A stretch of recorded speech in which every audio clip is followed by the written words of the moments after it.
चंपकलाल एक नंबर का मक्कार और धूर्त आदमी था। मोहल्ले में उसकी किराने की दुकान थी। उसका उसूल था कि चमड़ी जाए पर दमड़ी ना जाए। चावल में सफेद कंकड़ मिलाना और दाल में पीले कंकड़ मिलाकर 1 रुपए का 4 रुपए बनाने में तो उसे महारत हासिल थी।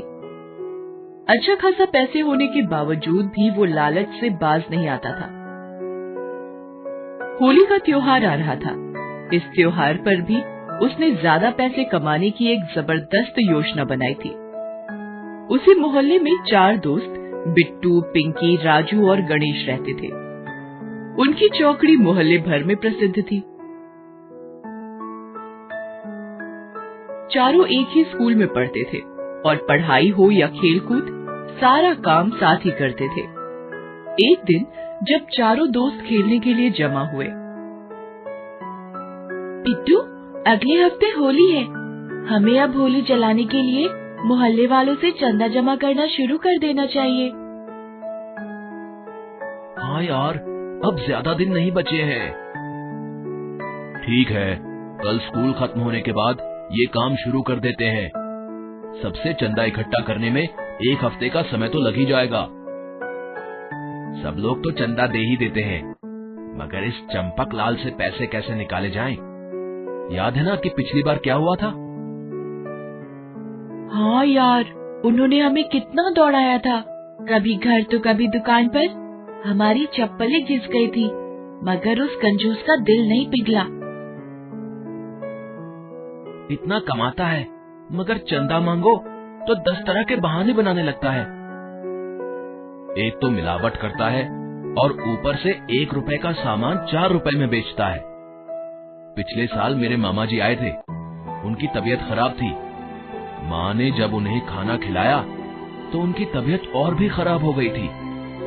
खाने का सारा सामान माँ ने इस मिलावटी की दुकान से ही खरीदा था। हाँ, मेरे पापा ने भी पिछले साल जब इसकी दुकान का चावल खाया था, तब उनका आगे का दांत टूट गया था। तब से बेचारे टूटा हुआ दांत लेकर घूमते हैं। बेचारे किसी के सामने खुलकर हंस भी नहीं सकते, अपने दांत की वजह से। इस बार चाहे कुछ भी हो जाए, मैं इस कंजूस की जेब ढीली करवा के ही रहूंगा। ये कैसा रंग लाए हो चंपकलाल? मैंने कल अपने एक रिश्तेदार को लगाया तो उस बेचारे का चेहरा ही छिल गया। मुझे गालियां देता हुआ गया है वो। अरे, मेरा रंग एकदम ठीक है। तुम्हारे घर का पानी ही खराब होगा। हाँ। और जो मैं कल आपसे गुब्बारे लेकर गया था, उसमें आधे से ज्यादा गुब्बारे पहले से फटे हुए थे।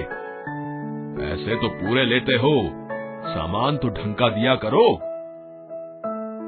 अरे तो क्या ये गुब्बारे और रंग मैं अपने घर में बनाता हूँ? लेना हो तो लो, नहीं तो कहीं और चले जाओ। जानते हो ना कि यहाँ आस पास में कोई दुकान नहीं है, इसलिए धौंस जमाते हो। हाँ। अरे जाओ जाओ, धंधे का टाइम पर दिमाग मत चाटो तुम। जाओ। दोनों ग्राहक चंपकलाल को कोसते हुए वहाँ से चले जाते हैं। चंपकलाल अपनी चतुराई पर मुस्कुराने लगता है। कैसा बेवकूफ बनाया दोनों को। पिछले साल का बचा हुआ खराब माल भी चेप दिया है और पैसे भी ऐंठ लिए। अब साल भर में तो एक बार आता है होली का त्योहार है? इस पर भी अगर आदमी कमाए नहीं तो कैसे चलेगा? अभी तो नए माल में भी मिलावट करनी है। अभी वो ये सब सोच ही रहा था कि वहाँ बिट्टू और उसके दोस्त आ जाते हैं। उन्हें देखकर चंपकलाल घबरा जाता है। अरे ये शैतान यहाँ कहाँ से आ गए? जरूर होली का चंदा मांगने आए होंगे। पिछली बार तो इन्हें उल्लू बना दिया था, मगर लगता है कि इस बार ये लोग आसानी से झांसे में नहीं आने वाले। तब तक बिट्टू और उसके दोस्त वहाँ पहुँच जाते हैं। नमस्ते अंकल। नमस्ते नमस्ते। बोलो क्या बात है? यहाँ क्यों आए हो? है? हम यहाँ होली के चंदे के लिए आए हैं। ऐसा क्या विशेष करते हो होली पर जो हर साल चंदा मांगने चले आते हो? हैं? इधर उधर से 2-4 लकड़ियाँ इकट्ठा करके आग लगा देते हो बस। और अंकल, होलिका दहन देखने के लिए आए लोगों को गुजिया भी तो खिलाते हैं। अब इसके लिए तो पैसे लगेंगे ही ना अंकल। ठीक है, ज्यादा बातें मत बनाओ। तो बताइए, कितने रुपए की पर्ची काटे आपकी? अरे अभी तो बहुनी भी नहीं हुई, शाम को आना है। इस तरह चंपकलाल उन बच्चों को टरका देता है। शाम को बच्चे जब दुकान पर आते हैं तो उसकी दुकान पहले से ही बंद होती है। बच्चे हार कर चले जाते हैं और अगले दिन फिर उसकी दुकान पर आते हैं। अरे तुम कल शाम को क्यों नहीं आए? मैं तो सारे पैसे घर पर रखाया हूँ। ऐसा करो कि शाम को घर पर आकर ही पैसे ले लेना। शाम को जब बच्चे उसके घर पहुँचते हैं तो उसके घर में भी ताला लगा होता है। लगता है इस साल भी हमें खाली हाथ ही यहाँ से जाना होगा। इस कंजूस से पैसे निकलवाना हमारे बस की बात नहीं है। सभी निराश होकर वहाँ से जाने लगते हैं। तभी बिट्टू की नजर घर की खिड़की पर पड़ती है। बंद खिड़की की दरारों से हल्की हल्की रोशनी आ रही थी। रुको दोस्तों, ये कंजूस बत्ती जलती हुई छोड़कर तो कहीं जाने से रहा।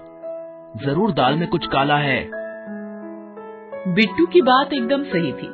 चंपकलाल ने अपने नौकर से कहकर बाहर दरवाजे पर ताला लगवा दिया था। अंदर बैठकर खुद मिलावट का बाजार सजा रहा था। बच्चों ने जब झांक कर देखा तो उनकी समझ में सब आ गया। चंपकलाल के सामने होली का सामान पड़ा था और वो उसमें मिलावट कर रहा था। छी, यह आदमी कितना लालची है। इसे जरा भी अंदाजा नहीं है कि इसका ये मिलावटी सामान लोगों पर कितना बुरा असर करेगा। लेकिन हम बच्चे कर भी क्या सकते हैं? क्यों ना हम मास्टर जी से मिले, वो कोई ना कोई उपाय बता सकते हैं। मास्टर घनश्याम दास उनके स्कूल के टीचर थे और उसी मोहल्ले में रहते थे। बच्चे उनके पास जाते हैं और उनसे सारी बात बताते हैं।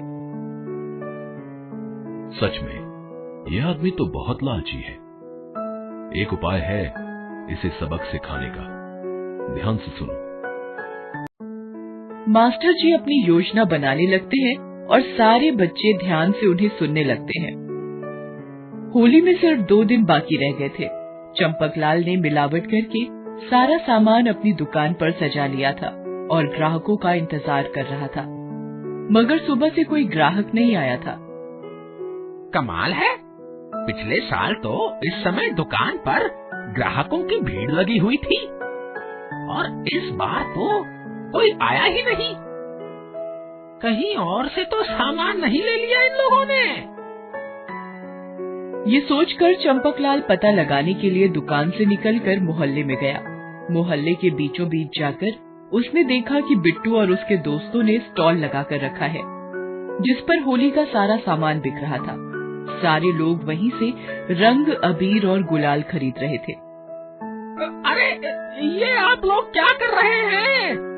हर बार तो मुझसे सारा सामान लेते थे और इस बार आप इन बच्चों के बहकावे में आ गए। तभी वहाँ मास्टर जी आते हैं और कहते हैं, बहकावे में नहीं आए हैं चंपकलाल जी, सबकी आंखें खुल गई हैं। अब कोई आपका मिलावटी सामान नहीं खरीदेगा। थोड़े से पैसे कमाने के लिए आप जो लोगों के जीवन से खिलवाड़ करते हैं वो सबको पता चल गया है। इन बच्चों ने चंदे के पैसे से ये सब सामान खरीदा है और लोगों को वाजिब दाम पर इसे बेच रहे हैं। फिर क्यों कोई आपकी दुकान से घटिया माल लेगा? चंपकलाल शर्म से पानी पानी हो गया। वह बोला, मुझे माफ कर दीजिए, इन बच्चों ने आज मेरी आंखें खोल दी हैं। आज से मैं कसम खाता हूँ कि कभी मिलावट का धंधा नहीं करूँगा। और सच में इस घटना ने चंपकलाल को पूरी तरह से बदल दिया। उसने मिलावट से तौबा कर ली। धन्यवाद हो तन के साथ साथ मन का भी महल धोने वाली इस होली का। हेलो दोस्तों, कैसे हैं आप सब? हमारी कहानियाँ देखने के लिए हमारे चैनल को सब्सक्राइब कीजिए और हाँ, बेल आइकॉन पर क्लिक करना मत भूलिएगा।